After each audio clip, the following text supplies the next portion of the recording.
अशी मैत्री शिस्तीत चाले, सेवा सहकार्य हेच आमचे भाग. बी प्रिपेअर मंत्र हृदयात बसूया, स्काउट गाईडचे नाम आमचे उजळून दिसे, स्काउट गाईडचे नाम आमचे उजळून दिसे. नमस्कार, मी काव्या किशोर निकम, इयत्ता 6वीची विद्यार्थिनी. या कार्यक्रमात तुमचे स्वागत करते.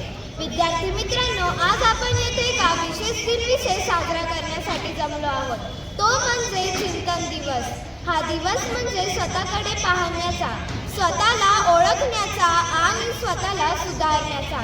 स्काउट चळवळीचे जनक लॉर्ड बॅडन-पॉवेल व गाईड चळवळीचे प्रेरणास्थान ऑलिव्ह पॉवेल यांचा जन्मदिवस म्हणून चिंतन दिवस साजरा केला जातो.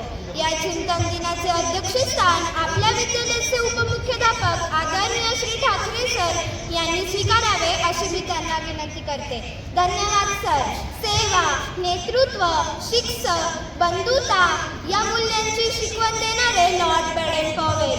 जीवनाला हवी प्रकाशाची साथ, जीवनाला हवी प्रकाशाची साथ.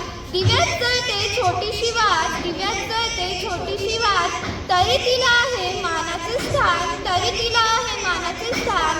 हेही आहे आपल्याला ज्ञात, हेही आहे आपल्याला ज्ञात. दीप प्रज्वलाने करू कार्यक्रमाची सुरुवात, दीप प्रज्वलाने करू कार्यक्रमाची सुरुवात.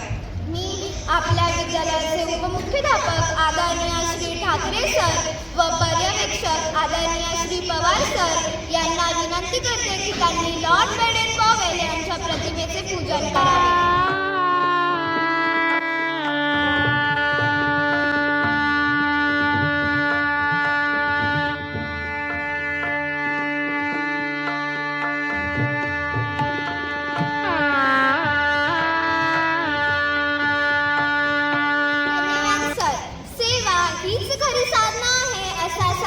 जगाला देणारे लॉर्ड बॅडन-पॉवेल यांचा जीवन परिचय करून देण्यासाठी येत आहे माझी वर्गमैत्रीण कुमारी आरुषी किशोर साळुंखे. आदरणीय व्यासपीठावर उपस्थित आदरणीय उपमुख्याध्यापक श्री ठाकरे सर, आदरणीय पर्यवेक्षक श्री पवार सर आणि शिक्षक वृंद आणि माझ्या प्रिय विद्यार्थी मित्रमैत्रिणींनो, आज आपण सर्वजण येथे एका महान व्यक्तिमत्वाच्या स्मृतींना अभिवादन करण्यासाठी जमलो आहोत. ते म्हणजे स्काउट चळवळीचे जनक, जगभरातील लाखो युवकांचे प्रेरणास्थान लॉर्ड बॅडन-पॉवेल. दरवर्षी 22 फेब्रुवारी हा दिवस जगभरात चिंतन दिन म्हणून साजरा केला जातो. हा दिवस लॉर्ड बॅडन-पॉवेल आणि त्यांच्या पत्नी गाईड चळवळीचे जनक ऑलिव्ह पॉवेल यांच्या जयंतीनिमित्त साजरा केला जातो. लॉर्ड बॅडन-पॉवेल यांचा जन्म 22 फेब्रुवारी 1857 रोजी इंग्लंडमध्ये झाला. ते लष्करात अधिकारी होते, परंतु त्यांनी केवळ सैनिकी कारकिर्दीपर्यंत आपले आयुष्य मर्यादित ठेवले नाही, तर त्यांनी तरुणांच्या चारित्र्य निर्मितीसाठी एक जागतिक चळवळ उभारली. 1907 साली त्यांनी इंग्लंडमधील ब्राउनसी या आयलंडवर स्काउटची पहिली शिबिर आयोजित केली. पुढे 1908 साली त्यांनी स्काउटिंग फॉर बॉईज हे पुस्तक लिहिले, ज्यामुळे जगभरात स्काउट चळवळ पसरली. त्याचा मुख्य संदेश होता बी प्रिपेअर्ड, अर्थात सदैव तत्पर रहा. आजच्या वेगवान आणि तंत्रज्ञान प्रधान युगातही लॉर्ड बॅडन-पॉवेल यांचे विचार तितकेच महत्त्वाचे आहेत. त्यांच्या जीवनकार्यातून आपण शिकतो की खरे नेतृत्व म्हणजे सेवा, खरे सामर्थ्य म्हणजे चारित्र्य आणि खरे यश म्हणजे इतरांच्या जीवनात आनंद निर्माण करणे.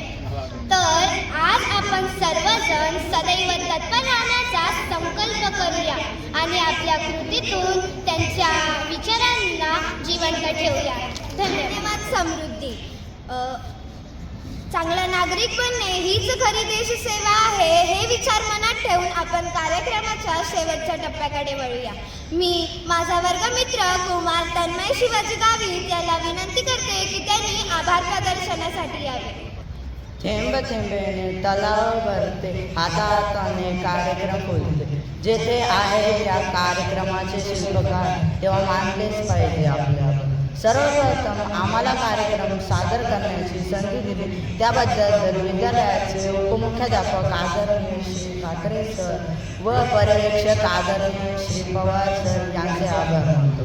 कार्यक्रमाच्या यशस्वी आयोजनासाठी सहकार्य करणारे सर्व शिक्षक शिक्षकेतर कर्मचारी यांचेही आभार मानतो. सुंदर असे फलकलेखन करणारे कला शिक्षक यांचेही आभार मानतो.